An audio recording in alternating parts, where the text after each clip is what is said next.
3 oy oldin qizimni jag'ini sindirib, tishlarini sindirib tashlagan edi. 3 ta bolasi uchun kechirgan edim.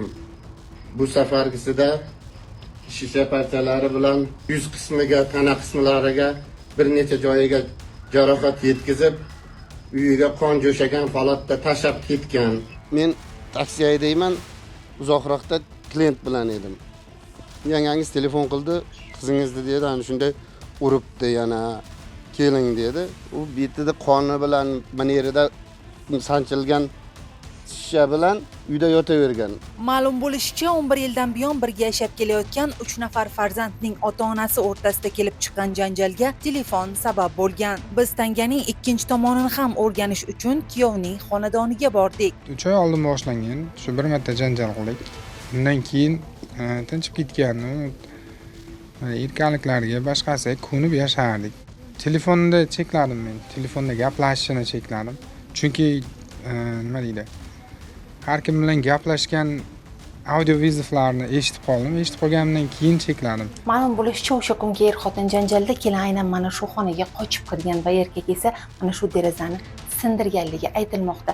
Qizning yuzidagi jarohatlar esa aynan mana shu deraza parchalari ekanligi ma'lum bo'ldi. Qo'limni uzatdim, telefonni ber dedim, shunday burildi ketib yubordi. Orqasidan keldim. Janjal qilmaylik. Janjal telefonning orqasidan chiqqan, o'zi shunday segan. Shu narsa kerak emas deb turib, orqasidan keldim yana. Telefonni ber dedim, men gaplashishni xohlamayman siz bilan dedi. Yana burilib ketdi. Telefonni majburlab olib qo'ydim sumkasidan. Uyda gaplashib olamiz deb kirgizdim. Eshikni shunchalik mahkam ushlab turib, men sen bilan gaplashishni xohlamayman, yo'qol deyapti. Qo'lim bilan oynani urdim. Oynani sachragani uni yuziga tegdi. Shunday chiqsam, kelin mayda o'tirib olgan ekan. Voy, o'ylay bolajonim senga dedimdan, haqiqatan betida bayagi oynani siniqlari qonagan ekan. Biz hozirda shifoxonada davolanayotgan kelin bilan ham suhbatlashdik.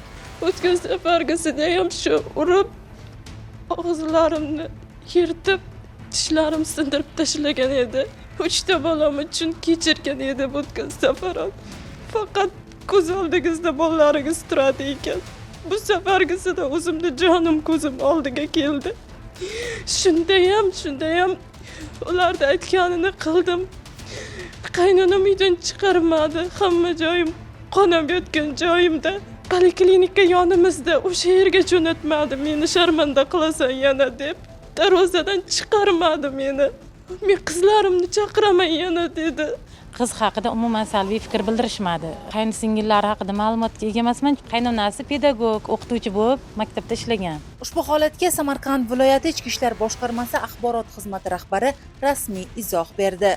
Mazkur holatda fuqaroga yetkazilgan tan jarohatlari og'irligini aniqlash bo'yicha sudga oid tibbiy ekspertiza tayinlangan. Holat yuzasidan Jomboy tumani Ichki ishlar bo'limi tomonidan tergovga qadar tekshiruv harakatlari olib borilmoqda. Taros Yo'ldosheva, Shukur Tursunqulov, Samarqand.